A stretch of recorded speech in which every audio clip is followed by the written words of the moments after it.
Hi everyone, and welcome to the Dating and Relationship channel.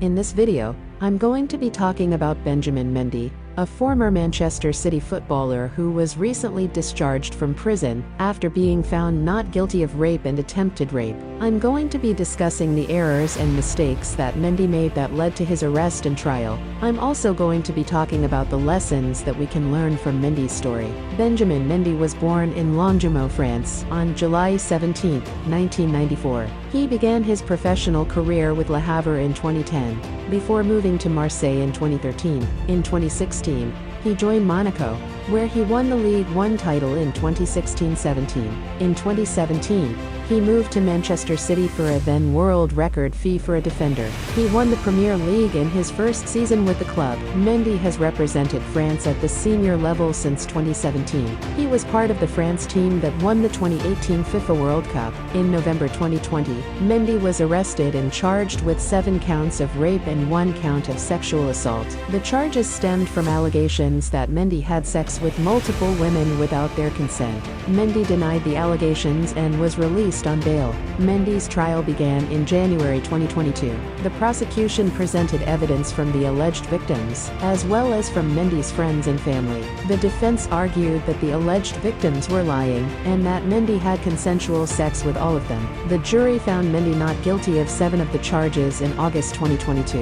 However, the jury was unable to reach a verdict on 2 of the charges. Mendy is due to face a retrial on those 2 charges in June 2023. There were a number of errors and mistakes that Mendy made that led to his arrest and trial. First, he was accused of having sex with multiple women without their consent. This is a serious crime, and it is one that Mendy should have taken more seriously. Second, Mendy was accused of using his position as a professional footballer to intimidate his victims. This is also a serious crime, and it is one that Mendy should have known better than to do.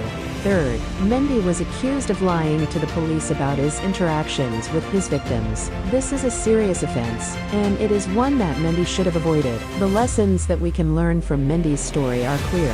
First, we need to be careful about who we trust. Just because someone is a professional footballer does not mean that they are trustworthy. Second, we need to be aware of the power dynamics that exist in relationships. When someone is in a position of power, they can easily use that power to intimidate or coerce others. Third, we need to be honest with the police if we are ever the victim of a crime. The police are there to help us, and they need our cooperation to investigate crimes and bring perpetrators to justice. The trial of Benjamin Mendy was a high-profile case that attracted a lot of media attention. The trial took place over 6 weeks, and it featured testimony from the alleged victims, as well as from Mendy's friends and family. The prosecution presented a strong case against Mendy. They argued that the alleged victims were credible, and that they had no reason to lie. They also argued that Mendy's DNA was found on some of the alleged victims' clothing. The defense argued that the alleged victims were lying, and that Mendy had consensual sex with all of them.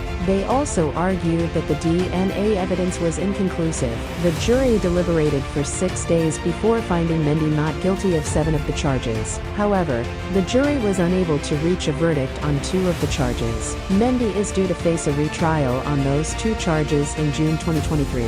The acquittal of Benjamin Mendy has raised some questions about the way rape cases are prosecuted in the UK. Some people have argued that the prosecution did not do enough to prove their case, while others have argued that the jury was simply not convinced by the evidence. The acquittal of Mendy has also highlighted the challenges that victims of rape face when trying to get justice. Many victims of rape are reluctant to come forward because they fear that they will not be believed, or that they will be blamed for what happened. The acquittal of Mendy may make it even more difficult for victims of rape to come forward. It is too early to say what the long-term impact of the acquittal of Benjamin Mendy will be.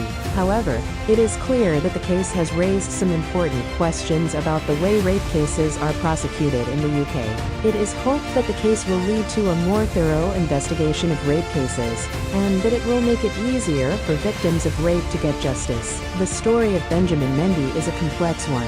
There are no easy answers, and there are lessons to be learned on all sides. However, it is important to remember that the jury found Mendy not guilty of the charges against him. This does not mean that he is innocent.